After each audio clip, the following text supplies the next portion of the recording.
Palestine,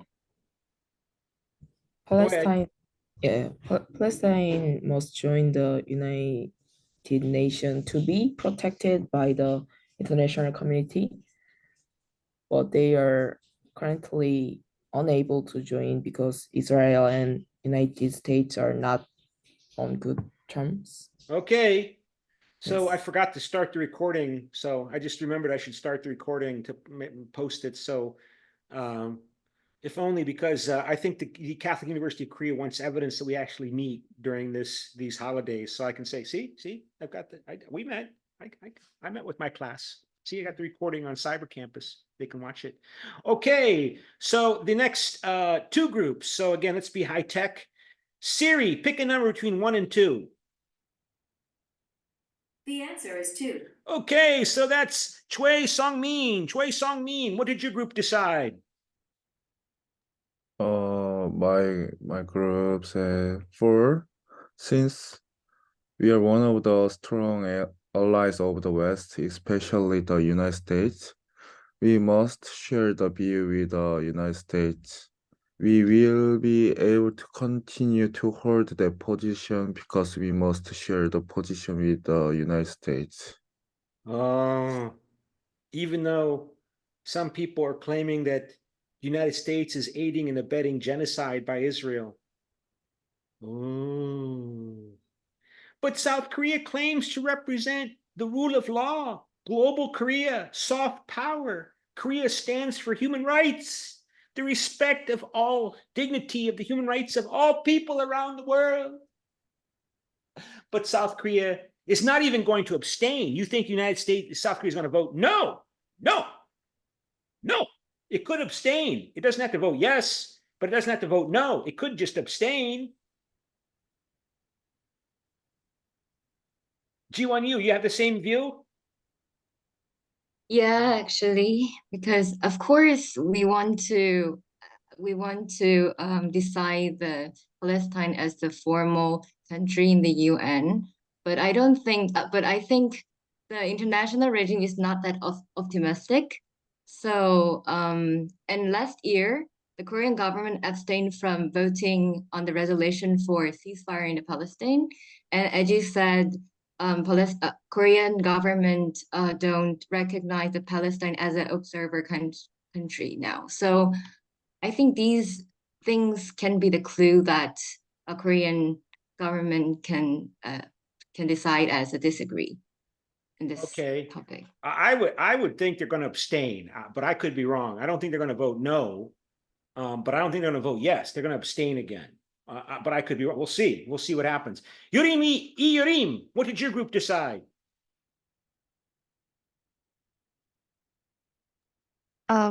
We were neutral at first, but we've leaned towards to disagree with the statement, because our reason for disagreement is similar as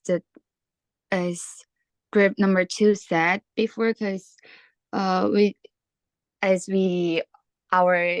one of the biggest allies is the US, so it seems to be a bit hard to support the Palestine wholeheartedly. And another reason is like the status of Palestine, because as this class has kept saying, that statehood is the most important agent in international law, but Palestine is not.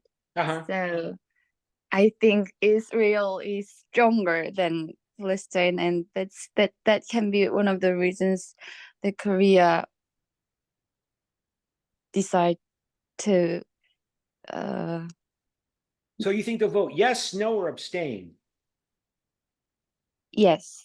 No. They won't abstain. They'll vote no. Vote no. I don't know. I mean, if they abstain, you're not officially opposing the United States. The United States will veto the resolution. That's a no, right? But if South Korea abstains, They don't vote in favor of it, but they don't vote against it. Hopefully they could assume maybe that the rest of the world understands that South Korea's got a big problem with North Korea. Its main ally against North Korea and China is the United States. South Korea is also supporting the United States and against Russia over Ukraine. Russia's putting more sanctions on South Korea. South Korea just put more sanctions on Russia because of the war in Ukraine. Russia's responding, has declared South Korea's behavior to be an unfriendly action. So the whole world will understand, maybe, I don't know, that if South Korea abstains, everybody understands why. You know, because South Korea, they try to get as many people around the world to like them. Right? They don't like being in a situation where they got to make somebody angry at them, except North Korea. They don't, you know, they don't have a problem making North Korea angry with them, but they have a problem making the rest of the world angry with South Korea. So we'll see. Min Hye-bin, what did you? Oh, no. We want to do this with I like Siri. I want to be high tech. Siri, pick a number between 1 and 2. The answer is 1. Okay, Yebin, what did you agree with Irim? Yes. Actually, on Why? YouTube. Before I was same opinion with her, but after listening to your opinion, I'm pursued by your. It's a pretty important public statement by South Korea. So there's going to be a lot of discussion, I'm sure, in the South Korean government about how to vote, because again, it's a public vote. The whole world will see it on YouTube if you're interested. Okay. And Chongmin, you agree? Chongmin? Lee Chongmin. Yeah. Chongmin, do you agree, Chongmin? You agree with Irim and Min Hye-bin? Lee Chongmin, hello? Hello? Lee Chongmin 없어요. Oh no. Okay, well, anyway. Well, let me see then. So to give you some participation credit, let's go to the oh, I don't see the cyber campus anymore. So I gotta click on it like that. Then I gotta go back to it. Then I gotta do this. Then I gotta like share screen. Go back here. Share, stop share. Go back to share screen. Don't close the Zoom by accident. Here we go. Back here. You did the attendance. Then we go to vote here, and so vote on whether or not you think neutral can't decide or disagree or agree or strongly agree. So please vote so I can give you some participation credit. So again, 4 neutrals, 2 disagrees, no agrees, no strongly agrees. Okay, so that's where we're at on that little exercise. Okay, so Sir, can I add one more opinion in yeah. this? Like, I agree that Korea government ensure the human rights, and of course, the Korean government, of course, that wish for no issues with another countries. But I think that is like depend the character of the government. Like, Oh. I mean, government before and government now, their diplomatic decision will be different, I feel like. So And Yoon Suk-yeol will not support the resolution. I feel like Yoon government is more like a conservative government. So yeah. it is more allied with the US, and it is more friendly to US decisions. So I feel like I cannot perfectly believe that a Korean government would vote to disagree, like strongly disagree. Right. But I feel like maybe there will be the result like that. Yeah, who's the leader of the Democrats? Lee Jae-myung? Is that the opponent of Yoon Suk-yeol? Yeah, before the opponent was Lee Jae-myung. Yeah. So, and Moon Jae-in might also voted be more favorable. Yeah, there was, of course, today is the election in South Korea, and there's New York Times reports highlights the supposedly intense conflict polarization in South Korea. It sounds like in the United States, so people really don't like each other in terms of their views. So yeah, okay, yeah, I could believe that. If it were some other, if it would Lee Jae-myung or Moon Jae-in was president, maybe, right? But not with Yoon Suk Yeol. But we'll see. We'll see what happens. We'll see very soon. Okay. All right. So back to the cyber camp. Back to the lesson plan, because there's a lot going on and just highlights a lot of what's going on in the world that I want to cover here. So what other thing? Oh, we talked about last class about the diplomatic immunity and embassy grounds of not being under the legal jurisdiction of the host country, and that the diplomatic compound is supposed to have diplomatic immunity. Of course, this has come under challenge here recently because it says here that Mexico went, Ecuador, the state of Ecuador in South America went into the Mexican embassy compound to arrest a former vice president of Ecuador who was hiding in the Mexico embassy compound in Ecuador's capital, Quito, to arrest him because this vice president has been imprisoned for corruption. He was charged a third time for crimes, and he fled to the Mexican embassy in Ecuador's capital, in Ecuador, Quito, and the Ecuador police just went into the Mexican embassy and arrested him. And it's a big scandal. It's a diplomatic scandal. So Mexico is breaking off diplomatic ties. It's calling all of its embassy personnel back from Quito in Ecuador because Ecuador police just went into the Mexican embassy and arrested this former Ecuador vice president who had been sentenced to prison for corruption. And so you can see there's this is the New York Times report. Can you see that? I got to make sure that the share screen is actually working, because sometimes the share screen, it tells me it's showing something, but it's not really showing it to you. So here you can see there's the person that they arrested in the Mexican embassy in Quito. The Korean Ecuadorian police just went and arrested him.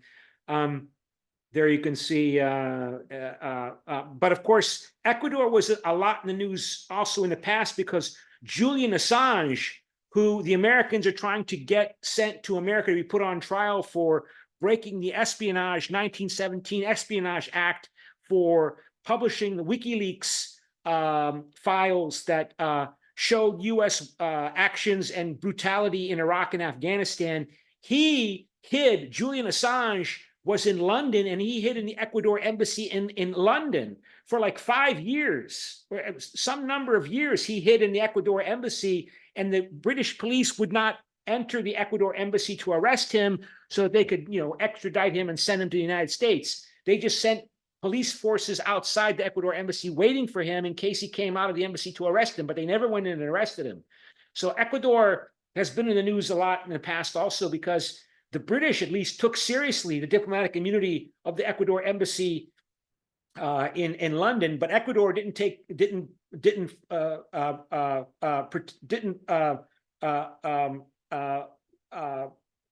how do you say? Ecuador did not recognize the diplomatic immunity of the Mexican embassy when the Mexican embassy was hosting this Ecuador fugitive, this former vice president of Ecuador. So again, this has been in the news quite a bit. And of course, this notion of precedent is important. When countries do these things, remember, like we talked about previously in the class, right? The international law involves persuading judges, public opinion around the whole world, as well as judges, that what you're doing as a state is legal in this very primitive legal system where we don't have a world government. We don't have a real, genuine world court. The International Court of Justice is not a real world court. It's an arbitration panel, right? And so countries always, or actors are always trying to explain what they're doing as being legal from their point of view, because they're the ultimate authority in this primitive legal system. They make the laws, they interpret the laws, and states enforce the laws. There is no world government to interpret and enforce the laws. right?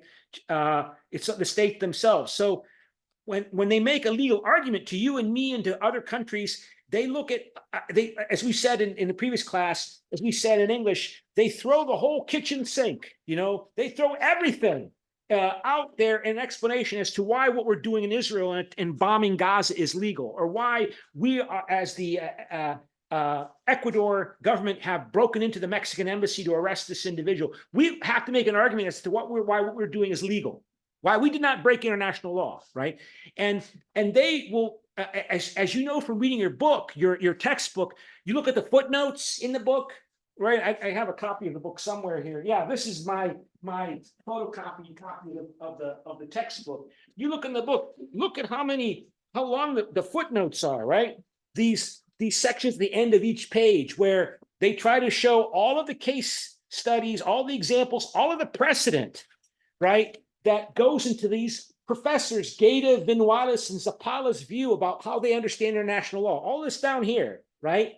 So they will make references to cases, the Corfu Channel case, the Nicaragua versus United States case, and they will also talk about what states have actually done, right? Usus, diurtinitis is also called diurtinitis. Usus, practice, right? What states have actually done. So it's important that when particularly when a big, powerful country like the United States does something, a smaller country like Israel can do the same thing because it wants to, and then it makes an explanation to you and me and the whole world why blowing up the Iranian consulate in Damascus is legal, to kill those 7 Iranian Revolutionary Guard officers.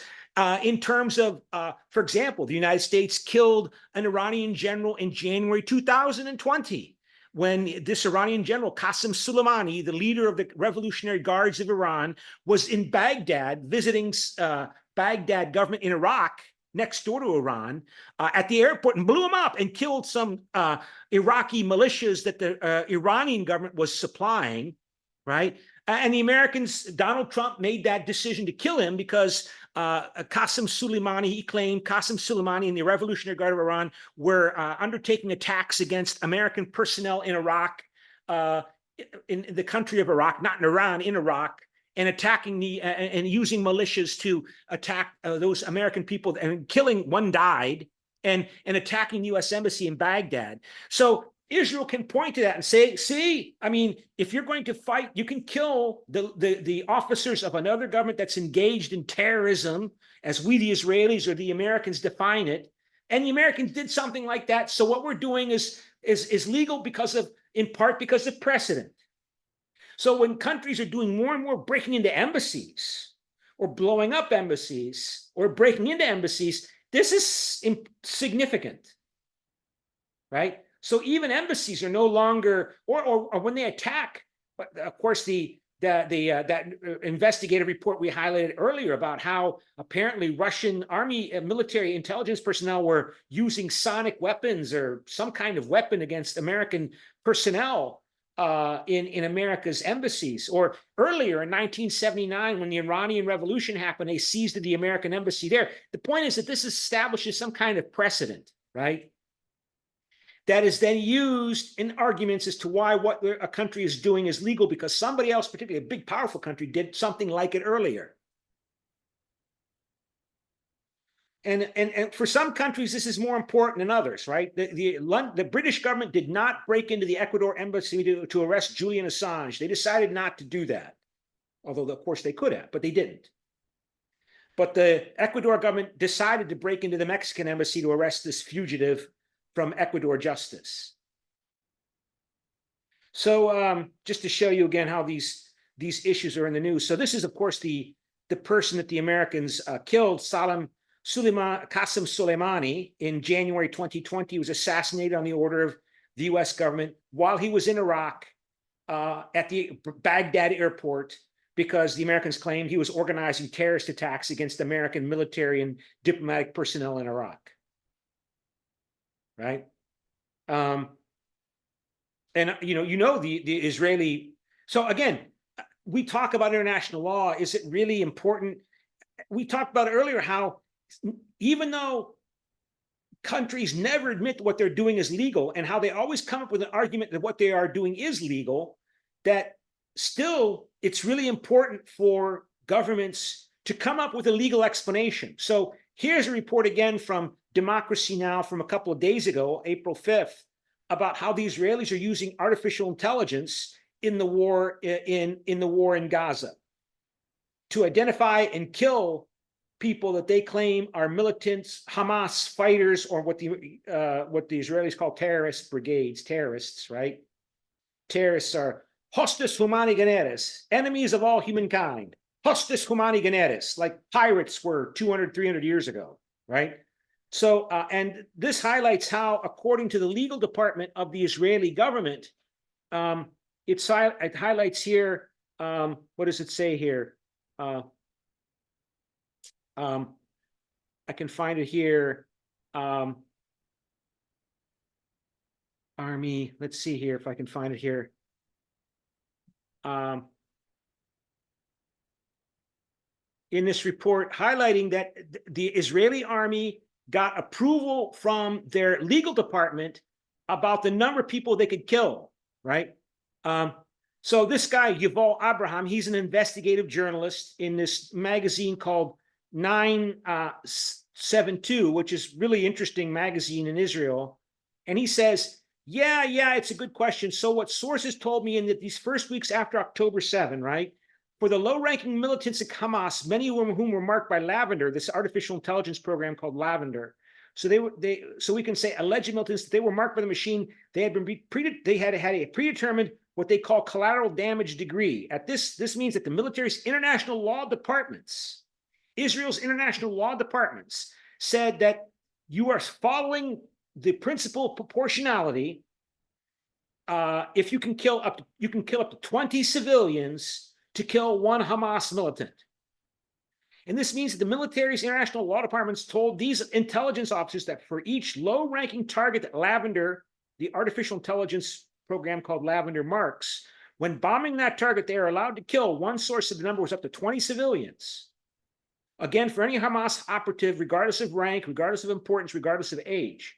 So some lawyers in the Israeli Defense Forces, in the Israeli army, decided, looking at what the Americans have done in Mosul, and what the Russians have done in Syria, and what the Americans did in Afghanistan, and what we saw in World War II, and what we saw in World War I, that we, the lawyers of the Israeli Defense Forces, have determined that in terms of the legal obligations of the laws of war on Israel, that we are adhering to the principle of proportionality if we kill if we kill a militant, but the collateral damage is up to 20 civilians. Don't go over 20 civilians that you kill by accident when you drop a bomb on a building to kill Hamas militant. You can kill up to 20, but no more than 20.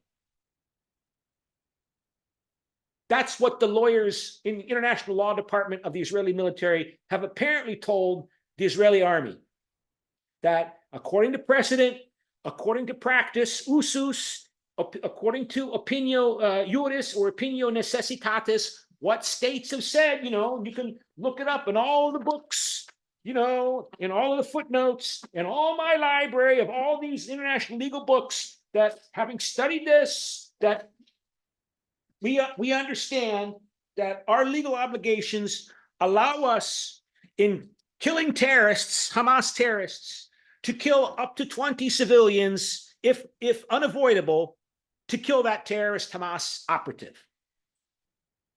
That's what the law departments do. They look at precedent. They look what other countries have done through history in similar situations, right?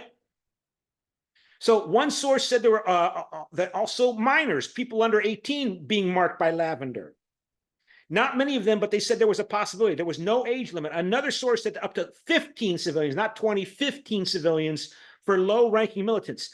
The sources said that for senior commanders of Hamas. So it could be, commanders of brigades or divisions or battalions. The numbers were, for the first time in the Israeli Defense Force history, in triple digits. So 100, 200 civilians could be killed, if unavoidable, just to get one Hamas general or senior commander. Triple digits means 100, 200, 300, whatever. So again, what are these Israeli military lawyers doing? They're looking at all of the footnotes, all of the, all of the case study, all of the precedent, and they understand that Israel's legal obligations allow us to kill no more than 20 civilians for a low-ranking militant terrorist, and much more if we can knock out a Hamas senior commander. And of course, it's Hamas's fault because they're hiding among the civilians. So, that's why we're in this dilemma. It's Hamas's fault that there's such high collateral damage. And this is in accordance with the principle of proportionality.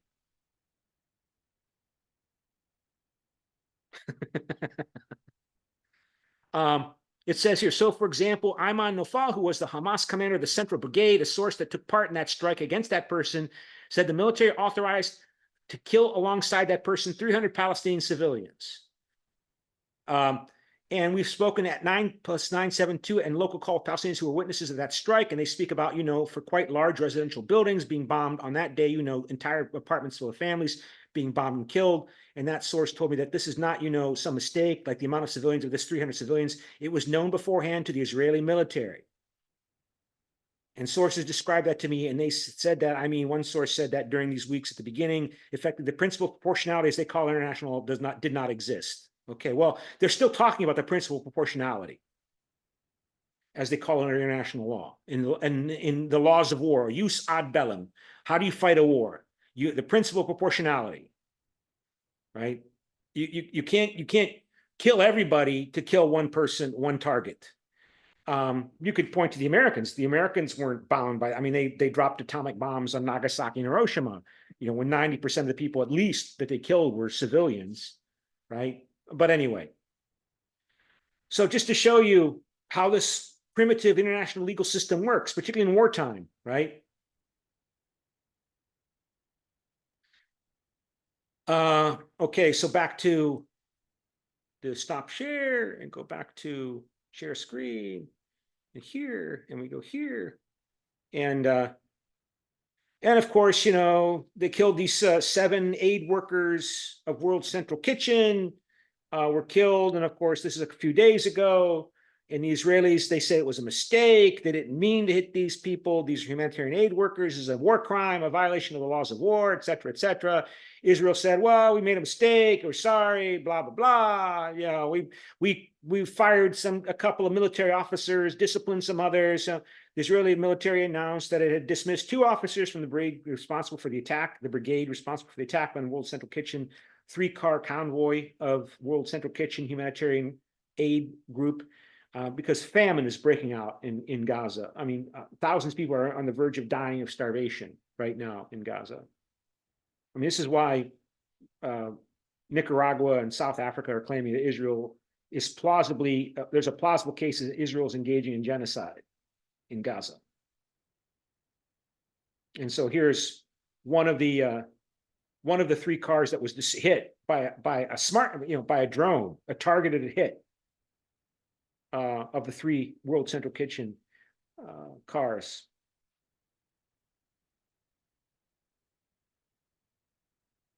And okay, so let's I guess we should look at the notes here and let's see if there's anything else I want to cover here right now. I look at the notes. So let's open up the notes just so we have to look at the notes. There's a lot in the notes, I know. Lawmaking and law of treaties. So let's open up those notes. Stop share screen again, this time here. Okay. So like this. Look here. Okay. So yeah, in the international legal system, the absence of a centralized body which the community has entrusted with lawmaking functions require that the formation of international law is the result of unusual processes in comparison with municipal law. So it's, states make the law for themselves, states interpret the legal obligations that are upon them for themselves, and states enforce the law according to their interpretation on themselves, right? So traditionally, only states participate in the construction of international rules according to tradition, with this process being the exclusive preserve of states. So tradition is important. tradition is precedent, right?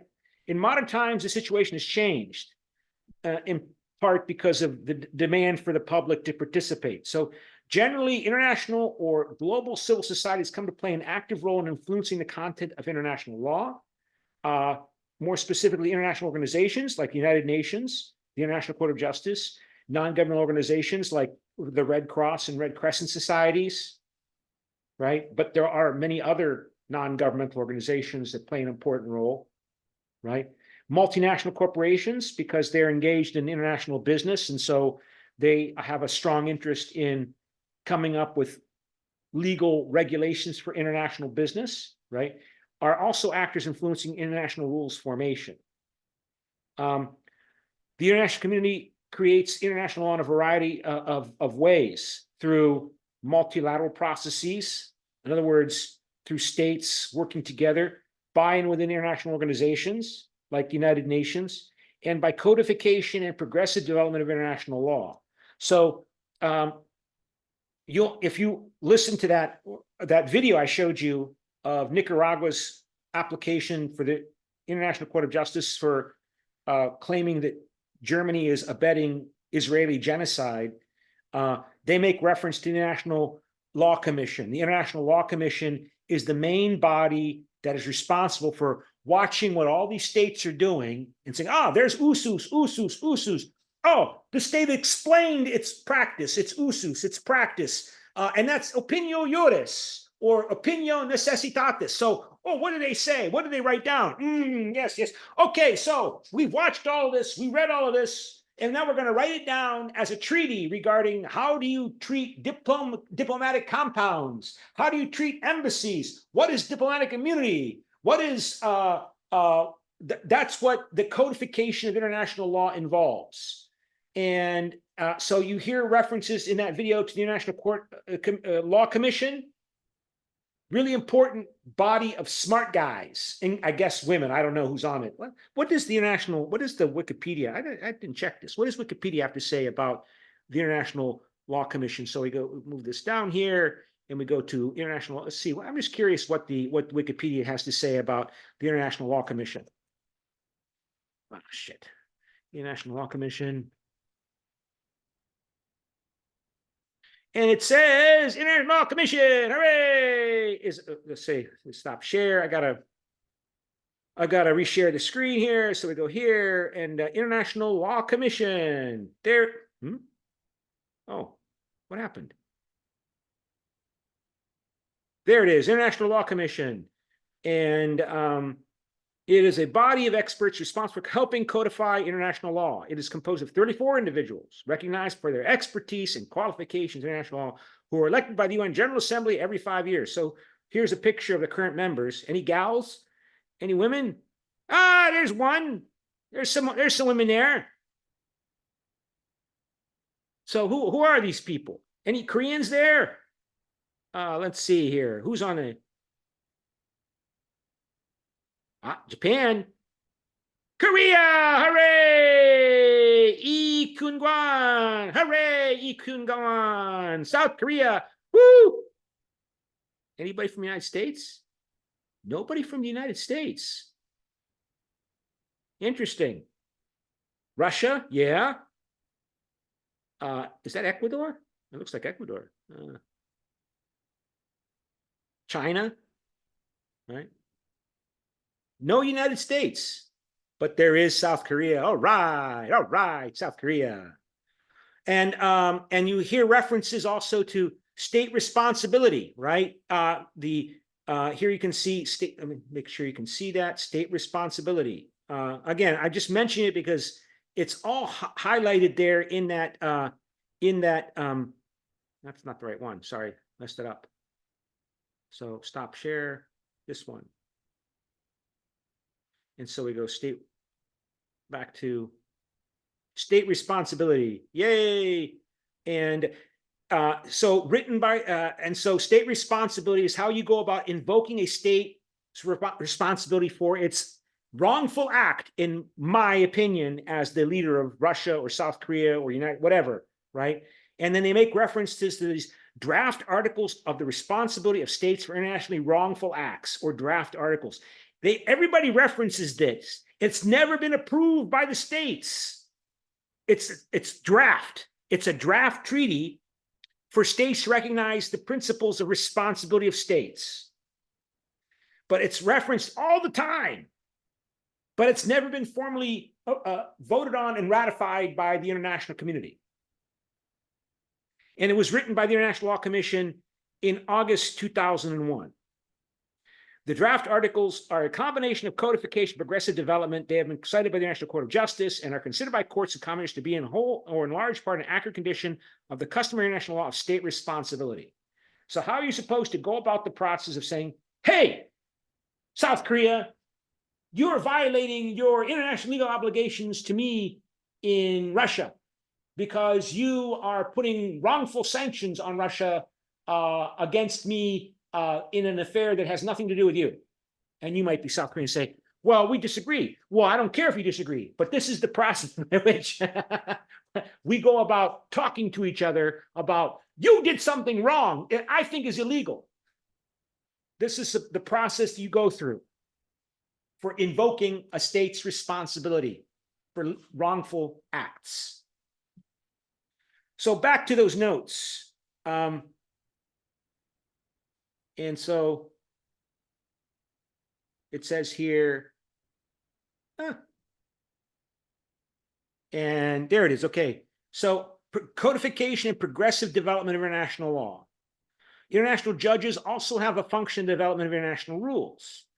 They often have to apply rules with unclear or ambiguous or loose content. And, you know, sometimes it's on purpose that the content is loose. I showed you treaties, they're not typically written in complicated language, not public treaties, interstate treaties in public international law. What we're studying in this class is public international law, the law between states, how states regulate each other's behavior.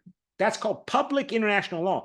Private international law is how states interpret another state's laws when it's within the jurisdiction of another state. So an example of the role of private international law is when, for example, well, let me show you. In private international law, this is an example here. This is, of course, from the BBC monitoring service.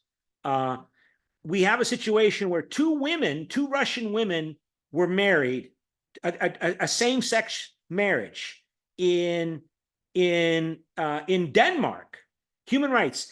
A justice of the peace in St. Petersburg has refused to consider a lawsuit filed by a local woman who requested that the St. Petersburg court, this Russian court in St. Petersburg, dissolve her marriage to another woman.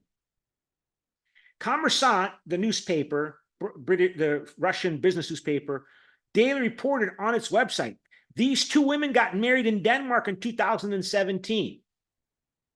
So they're asking this Russian court in St. Petersburg to dissolve their marriage that they had in Denmark in 2017. So typically the Russian court would then have to look at Danish law and decide how Danish civil marriage laws apply in Russia. And so what did this Russian court decide? The request was rejected, as a Russian law defines marriage as a union between man and woman and cannot apply norms of foreign legislation if they are against domestic legislation. So maybe these two women in Russia, they need to get divorced. They're registered as married in Denmark, and then they went back to Russia, and they signed some contracts, some documents as a married couple. Now they got divorced. And now they have a problem because they want to get divorced. They want to break up. They want to separate their assets, their property and the like.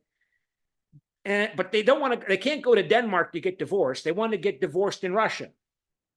And so they applied to this Russian court in the city of St. Petersburg to allow them to dissolve their marriage.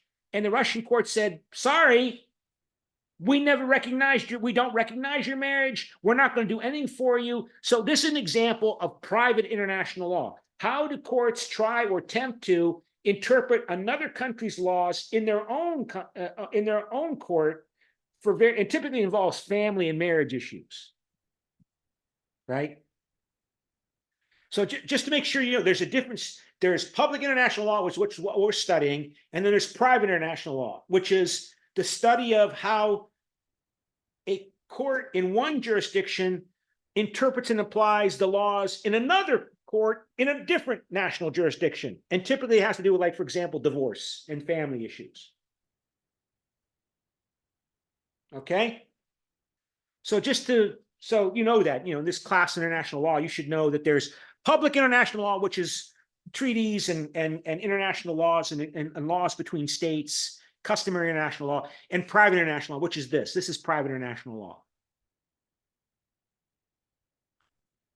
Okay, so back to the notes.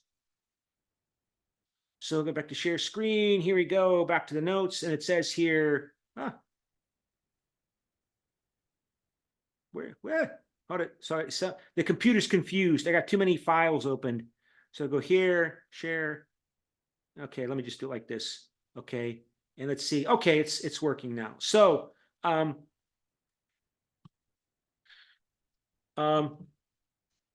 so they often have to apply rules with unclear and ambiguous or loose content. So I showed you some of the language of these international treaties, and they're meant to be loose and ambiguous. The language is really simple, and that means judges have to interpret them, or somebody's got to interpret them, including governments, Israeli army, international legal department, lawyers and attorneys, whomever.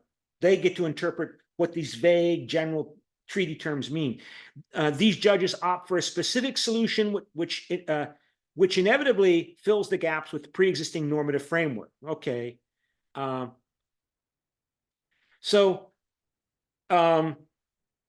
And their doing so may appear abhorrent under a strictly positivistic and traditional understanding of international law making. So I guess I'm not really, I guess positivistic means in a way which interprets the law as being progressive and developing the rule of law. So, for example, I mean, it's pretty scary that international law experts, Israeli attorneys, said you can kill up to 300 Palestinian civilians to kill a Hamas senior commander. That's maybe pretty abhorrent. States, however, continue to be the primary makers of international rules. Article 38 of the ICJ statute refers to those two sources and thereby codifies existing general rules, but other sources of international law also exist, with Article 38 mentioning two of them. So Article 38 of when you look, okay, what are the sources of international law? Typically, always in any textbook, including this one, they'll say, well, let's look at Article 38 of the ICJ statute, of the statute creating the law, the international treaty creating the International Court of Justice. And it lays out the source of international law. And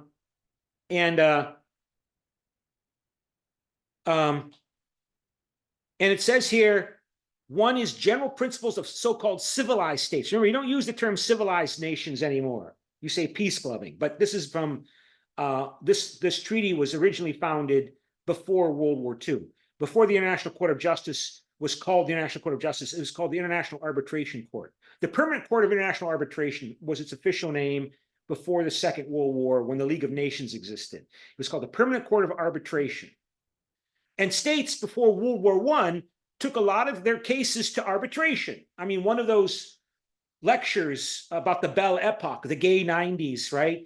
Before World War I, there was more and more arbitration in international relations. Like, yeah, we're peacefully resolving our disputes as civilized nations. Yay, civilized nations, civilizing everybody else in our empires. And so after World War I, they created the Permanent Court of International Arbitration, which is now today called the International Court of Justice. But it still has that language from before World War II, civilized nations. Also, another source of international law is judicial decisions which courts take ex aequo et bono. That is, on the strength of equitable principles, strictly on the merits of the two sides' claims without reference to precedent, without any input from customary rules. So that's to separate from customary rules. This is basically when judicial decisions are made on the basis of the merits of the case without looking at precedent. And they want to separate these two here. General principles are precedent, judicial decisions that are made without precedent. So precedent, custom is important, but sometimes we make new rules relying, for example, on human rights obligations. You can say, well, genocide happens a lot. So, maybe genocide is actually part of international law. I mean, the Romans recognized it. It's in the Bible, that you can kill everybody. And it still happens today. Genocides may be going on in Gaza now. There was a genocide in Rwanda 30 years ago. There's arguably the U.S. has claimed that China is committing genocide against the Uyghurs in Xinjiang province.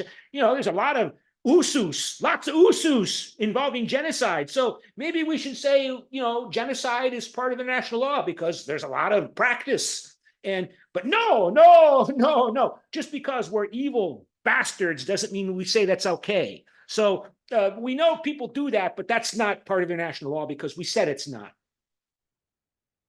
You understand?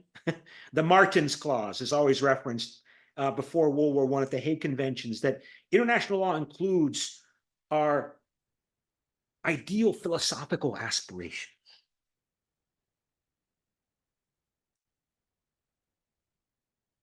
So even though we do bad things a lot and often, doesn't mean that that's part of international law. So even though genocide's going on right now in Gaza, doesn't mean that it's acceptable to do that because you say, well, Israel's doing it, China's doing it, so I can do it. No. Once again, the two most important sources of international law are custom and treaties, with opinio juris viewing them as the two basic constitutional rules of international community lying at the very apex of the international order. Two Latin expressions exist for them.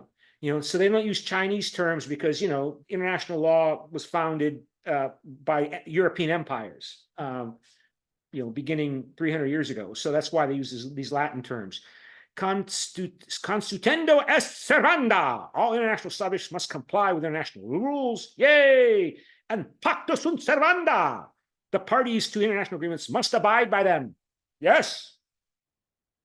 Other sources are also important, but to which Article 38 makes no reference, but which international law itself envisions and which the ICJ applies.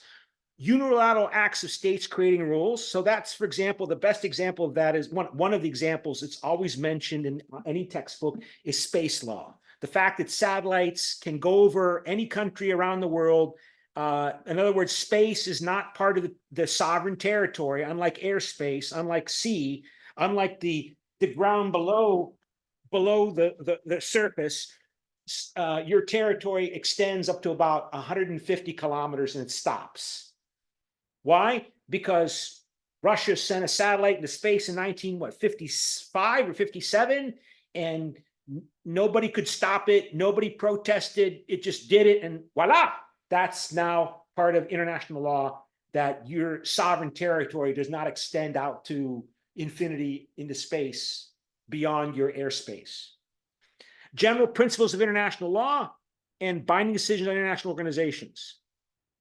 So general principles include, like, you can't commit genocide, even though it happens a lot. It's not legal.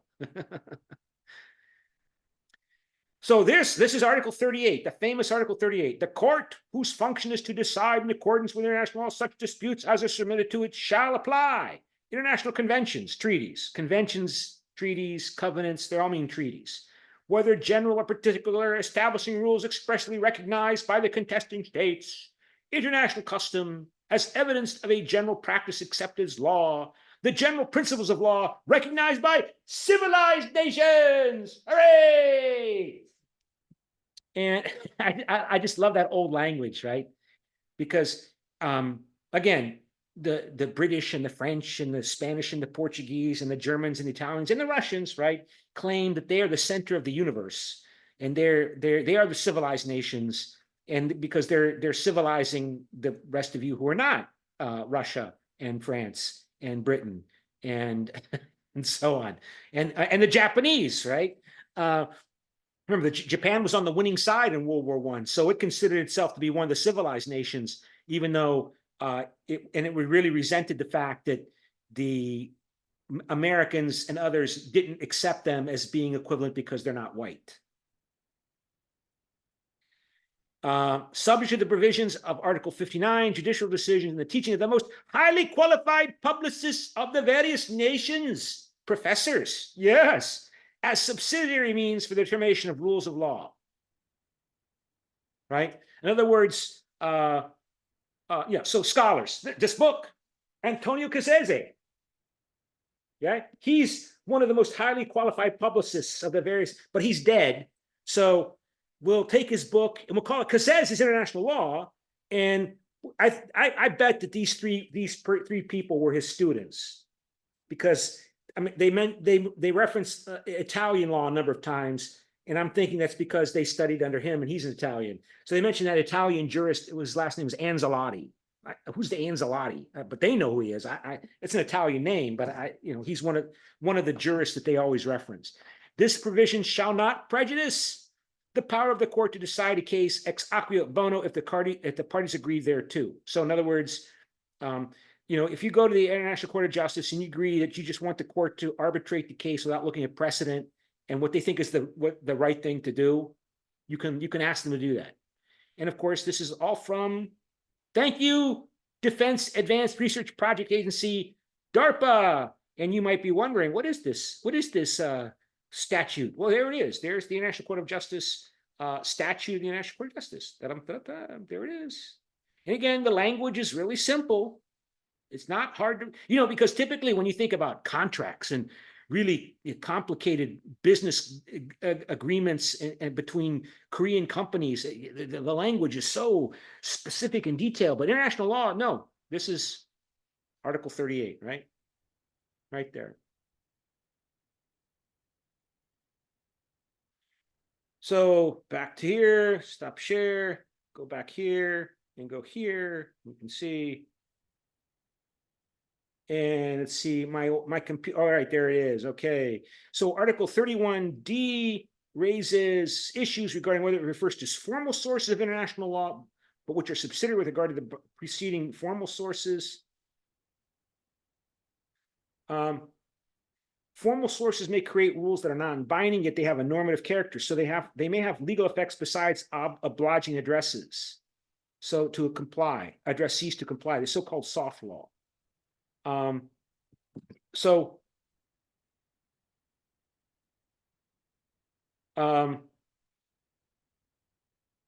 Soft law typically are non-binding, like United Nations General Assembly resolutions. They're not legally binding, but they can impact the legal systems of other countries because judges read them, right?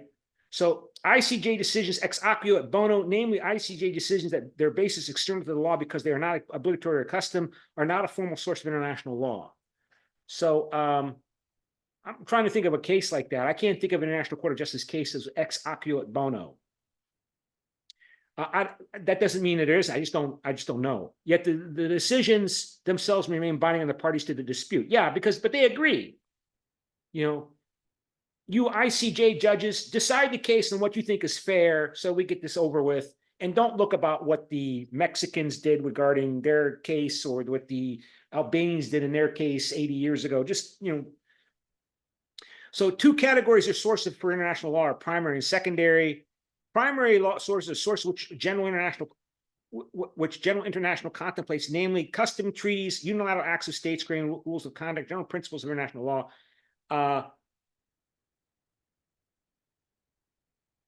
And then secondary sources are binding decisions of international organizations as well as judicial decisions which the body has reached ex aquio et bono if and when the rules in the primary sources provide for the treaty. So, for example, when the United Nations Security Council decides something, it's supposed to be binding. Even if the UN Security Council members decided to do something that has got nothing to do with precedent, or they do it on their own political interests of the different parties in the members of the UN Security Council, like recognizing Palestine, right? That's an ex aquio et bono decision. But the UN Charter says the UN Security Council can do that. So whatever the UN Security Council decides is legally binding according to international law, because the UN Charter says what the UN Security Council decides is binding, or at least under Chapter 7. The Americans are now saying, well, it's not really binding if it's not under Chapter 7 of the UN Charter. And the other countries, no, it's binding. See, Article 25 UN Charter says it's binding, whatever. Judicial bodies should resort to these sources in order of their speciality. One should look first for the most specific provision applicable to a particular case, but if it's lacking, then one should fall back on the more general rule. Again, so what do judges do? What do the members of the International Court of Justice do? How do they go about their reasoning, their deliberations? So one should look first for a treaty or a source deriving from a treaty. If, however, finding an applicable rule fails, then one should look for a customary rule or a general principle of international law. If at this stage the judicial authority fails to find a relevant rule, then one may apply general principles of law, which the domestic legal orders of states recognize, that is a subsidiary source. So they will look, if they need to, at the domestic laws of states to get insight as to what they should decide if they have a situation where they decide as judges that they can't rely upon international law as it exists now and precedent to decide what the law is in this case. Right. So again, like, what does the International Court of Justice do? They're explaining what the International Court of justices do, how they go about their process of reasoning. Treaties as lawmaking processes. Treaties are the merger of the wills of two or more international subjects for the purpose of regulating their interests by international rules. So treaties bind only the state parties to them, unlike customary rules. So the prohibition against genocide is erga omnes. Everybody's bound by it, even though they've never signed the Genocide Convention, for example. So even if you're a state that's never signed the Genocide Convention, you're still bound by the prohibition against genocide. The Genocide Convention is not a long treaty. You want to see what it looks like? Here's the Genocide Convention.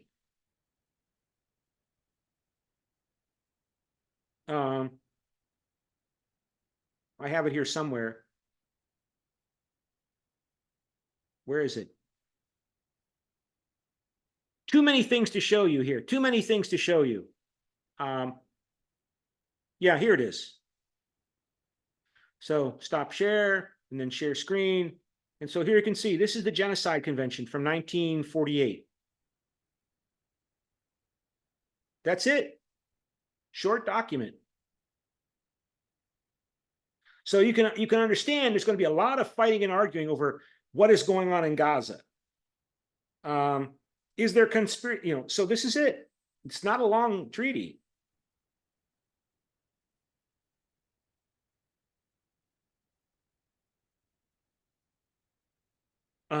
Back to the notes. If I can find them, there they are. See, okay, there it is. So there you can see the basis of the principle of pacta sunt servanda. State parties must perform legally binding agreements. And of course, I decide as a state whether you have violated your treaty obligations to me. I invoke your state responsibility, right? And of course, you probably disagree, but we'll have to work it out. So the emergence of a large number of new states with a great diversity in characteristics and features meant that international regulation through treaties had not only to become more constant with their needs, but also more certain with a greater degree of detail. So again, 150 years ago or 120 years ago, when international law was really beginning to develop and be codified, right, with the Hague Conventions at the end of the 19th century, there were these big empires that ruled the world, with some exceptions like the United States, right? And their law was meant to regulate their behavior between each other. So I think, for example, that's why Europe and Asia are separated into two separate continents, because there's European powers and they have empires. Most of the empires are ocean empires, like the British Empire, the French Empire, right? The Portuguese and Spanish Empire. And then there's the Russian Empire. That's a land empire. So Russia's part of Europe, but it rules in Asia. Its empire is in Asia. Its civilizing mission is in Asia. So that's why we separate Eurasia into two separate continents, because of this tradition of the civilized nations. Russia civilizes Asia, or at least a big chunk of it, territorially speaking. Russia is a European power. International law is for civilized nations. That means European white nations. And so, and of course, there's been efforts to codify and develop how you go about making treaties. So there's the 1969 Vienna Convention on the Law of Treaties, and then 1968 Vienna Convention on the Law of Treaties between states and international organizations. Again, they're not long treaties, and I think I have them as links here. Maybe I do, maybe I don't. Okay, well, time's up. But again, you know, if we're going to save the world from World War III, it's going to be through law. International law has got to play a critical role if we're going to save humanity, to be quite blunt about it. And, you know, we're not doing a pretty good job. We're not doing a very effective job of it. Well, maybe we are. I mean, we haven't had World War III yet. Okay, that's where we stop. Any questions? If not, that's it for today, and I'll see you on Friday, okay? Thank you. Bye. You